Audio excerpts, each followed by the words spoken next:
మేక పులి ఆట. దీనిని మేక పులి ఆట అంటారు. ఈ ఆటను దక్షిణ భారతదేశంలో ఎక్కువగా ఆడతారు. ఇందులో ఒక ఆటగాడు 3 పులులను ఆడిస్తే మరో ఆటగాడు దాదాపు 15 మేకలను ఆడిస్తాడు. ఇందులో పులులు మేకలను వేటాడుతుంటే మేకలు పులులు దారికి అడ్డు వస్తూ ఉంటాయి. తొక్కుడు బిళ్ళ ఆట. తొక్కుడు బిళ్ళ ఆట పిల్లలు ఆడే గ్రామీణ ఆట. దీనిని తెలంగాణ, ఆంధ్రప్రదేశ్లో ఎక్కువగా ఆడతారు. ఈ ఆటను ఖచ్చితంగా కుంటిబిళ్ళ అని అంటారు. అమ్మాయిలు డబ్బాలతో గీసినట్టు ఈ ఆటను ఆడతారు. ఎవరైతే దీనిని బిళ్ళని తీసుకురావడానికి ఎక్కువ దూరంలో 2 కాళ్లు పెట్టకుండా దూకుతారో వారే విజేతలు. అయితే లక్ష్యాన్ని, పట్టుదలను మరియు పాఠశాల క్రీడల ప్రాముఖ్యాన్ని చెప్పే ఈ ఆట కనుమరుగవుతోంది. 4 స్తంభాల ఆట. పిల్లలు ఈ ఆటలను ముందువా లోగిలి ఇళ్లలో ఆడేవారు. ఆ ఇంటికి 4 పక్కలా చెక్కతో చేసిన స్తంభాలు, వాటి మధ్య ఖాళీ స్థలం ఉండేది. స్నేహితులు దుమ్మెత్తి కూర్చొని తక్కువ ఆయాసపడడం, పట్టుదలతో ఉండడం, ప్రాక్షికత, పోకడలు, అంగవైకల్య ప్రభావం వల్ల ఈ ఆట తన ప్రాభవాన్ని కోల్పోయింది. దొంగ, పోలీస్ ఆట. ఈ ఆట 2 జట్లుగా ఆడతారు. ఒక్కో జట్టులో ఎంతమందైనా ఆడవచ్చు. ఇందులో ఒక జట్టు దొంగలుగా, మరో జట్టు పోలీసులుగా ఉంటారు. పోలీస్ టీం దొంగలను పట్టుకోవడానికి ప్రయత్నిస్తుంది. అందరూ దొంగలు దొరికితే తర్వాత ఆట మారుతుంది. ఈ ఆటను 2 కర్రలతో ఆడతారు. సన్నగా పొడవుగా ఉన్న దానిని దండ అని, చిన్న కోరాను గిల్లి అంటారు. ఆటగాడు ఆ వృత్తంలో నిలబడి దండ సహాయంతో గిల్లి చివర కొడితే అది గాల్లోకి లేస్తుంది. అప్పుడు బంతిని బ్యాటుతో బాదినట్టు గిల్లిని దూరంగా కొడతాడు. ప్రత్యర్థి పరిగెత్తుకుని ఆ గిల్లిని వృత్తంలో విసిరేలోగా ఆటగాడు వృత్తం బయట ఉన్న నిర్దేశిత పాయింటును ముట్టుకోవాలి. అప్పుడు అతని ఖాతాలో పాయింట్లు చేరుతాయి. లేదంటే అవుట్ అయినట్లు. ఈ ఆటను చిర్రగోన, కర్రా బిళ్ళ అని కూడా అంటారు. అంత్యాక్షరి ఆట. ఈ ఆట తెలియని వాళ్ళు ఎవ్వరూ ఉండరు. ఎందుకంటే ఇప్పటికీ స్నేహితులు, ఫ్యామిలీ సరదా కోసం అంత్యాక్షరిని ఆడుతూనే ఉన్నారు. ప్రయాణాల్లో, ఫంక్షన్లలో 4 సమావేశం అయినా అంత్యాక్షరి తప్పనిసరిగా ఉండాల్సిందే. ఈ ఆటను గ్రూపులుగా లేదా ఒక్కొక్కరిగా ఎంతమందైనా ఆడవచ్చు. మొదటి పాట పాడిన వ్యక్తి ఏదైనా అక్షరంతో ముగిస్తే లేదా మరొక గ్రూప్ పాడాలి. కుర్చీలాట. ఆటగాళ్ల సంఖ్య కంటే తక్కువ కుర్చీలను సర్కిల్లో బయట వైపుకు అమర్చుతారు. వాటి చుట్టూ తిరుగుతూ మ్యూజిక్ ఆగిపోగానే కుర్చీలలో కూర్చోవాలి. ఎవరికైతే కుర్చీ దొరకదో వాళ్లు బెస్ట్ అవుట్ అయిపోతారు. దాంతోపాటు ఒక కుర్చీని కూడా ఆటలోంచి తీసేస్తారు. అలా చివరగా ఒక కుర్చీ ఉన్నంత వరకు ఆడి గెలుస్తారో వారే విజేతలుగా నిలుస్తారు. గన్నాల ఆట. ఈ సాంప్రదాయక ఆటను ఆడవాళ్లు ఎక్కువగా ఆడతారు. ఈ ఆటలో 5 చిన్న గులకరాళ్లు అవసరం. వాటిని గాల్లోకి విసిరి అవి పడేలోపు చేతిని బోర్లా తిప్పి ఆ రాళ్లను అరచేతి వెనకవైపు నిలబడేట్టుగా పెట్టుకుంటారు. ఆ తరువాత కింద పడిన రాళ్లను ఒక్కొక్కటిగా తీస్తూ ఇంకో చేతిలో వేసుకుంటారు. అయితే ఈ ఆటను పలురకాలుగా ఆడుతుంటారు. తెలంగాణలో ఈ ఆటను కచ్చకాయలాట అంటారు. ఖో ఖో. స్కూల్ గేమ్స్లో చాలా ప్రధానమైన ఆట ఖో ఖో. ఈ ఆటలో ఒక్కో జట్టులో 9 మంది ఆటగాళ్లు ఉంటారు. విస్తృతంగా పరుగులు, మెలకువలు, చురుకుదనం పెరిగేందుకు పాఠశాలల్లో ఈ ఆటను నిర్వహిస్తారు. విస్తృత ప్రాంగణంలో పదునుగా అవతలి జట్టును ఆటగాళ్లు ముట్టుకుని అవుట్ చేస్తారు. జట్టు సభ్యులు వరుసగా కూర్చుంటారు. జట్టు సభ్యులంతా అలుపెరగని కూర్చున్న జట్టు సభ్యులు డిఫెండర్లుగా మారతారు. తాడు బొంగరాల ఆట. ఇది ఒకప్పుడు మన భారతదేశ సంప్రదాయ ఆట.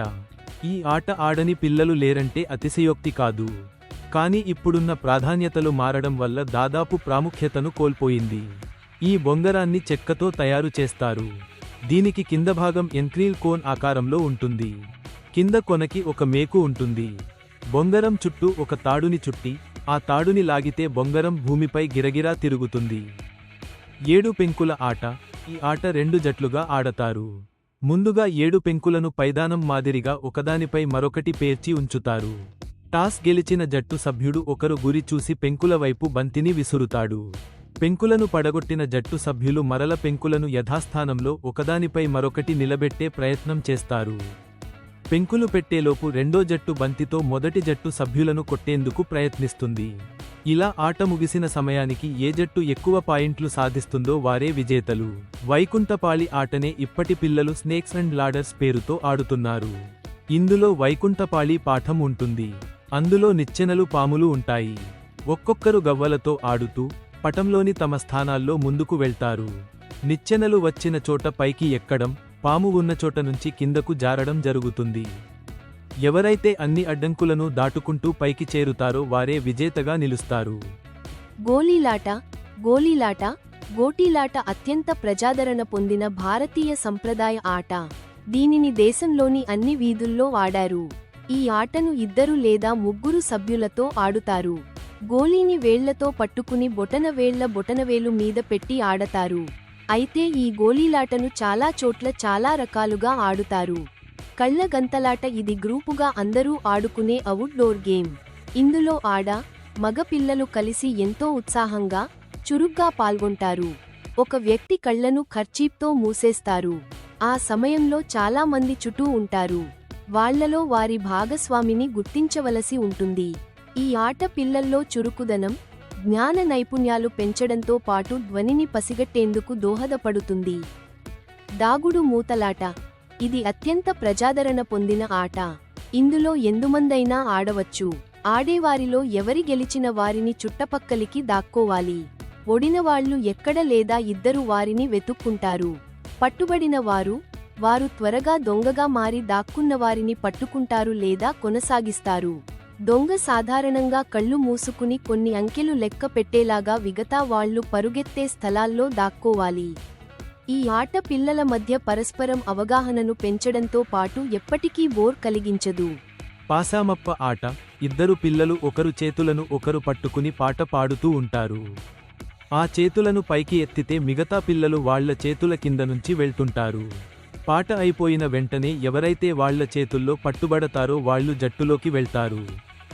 పిల్లి ఎలుక ఆట ఈ ఆటలో ఒకరిని వేటగత్తెని ముట్టుకోబడనికి ప్రయత్నించాలి. ఎవరైతే అలా చేతి అయితారో వాళ్లు కూడా పరుగెడుతూ మిగతా వాళ్లను ముట్టుకోవడానికి ప్రయత్నించాలి. పిల్లి ఎలుకలుగా ఈ ఆటలో పరుగెత్తడమే ఉంటుంది. ఈ ఆటకు అంతం లేదు. అమ్మ ఇంటికి పిలిచే వరకు ఆడుతూనే ఉంటారు. వామన గుంటలను కర్రతోని అని గులి అని, ముకయ్యలాటలోని కుప్పెర అని అంటారు. 2 ఆడే ఈ ఆటలో చెక్క పలకను వాడతారు. అందులో 14 గుంటలు ఉంటాయి. ఒక్కో ఆటగాడికి వేసే 7 గుంటలు ఉంటాయి. ఇందులో ఉన్న రాళ్లు లేదా గవ్వలు లెక్కించకు ఉపయోగిస్తారు. ఈ ఆట ఆడితే వర్షం పడే అవకాశం ఉంటుందని నమ్ముతారు. చివరగా 1990లలో పుట్టినవారికి ఈ ఆటలు బాగా తెలుసు. కానీ ప్రస్తుతం తరం పిల్లలకు క్రికెట్, ఫుట్బాల్, టెన్నిస్ వంటి స్పోర్ట్స్తో ఆటలు మాత్రమే తెలుసు. మీరు అప్పటి రోజులను, స్నేహితులతో కలిసి ఆడిన ఆటలను మరోసారి గుర్తు చేసుకోవాలని ఆశిస్తున్నాం. దీనిని మీ చిన్ననాటి స్నేహితులకు కూడా షేర్ చేయండి. ఒకవేళ కలిస్తే అందరూ కలవండి. ఆనాటి ఆటలను మళ్లీ ఆడండి, సరదాగా ఉంటుంది.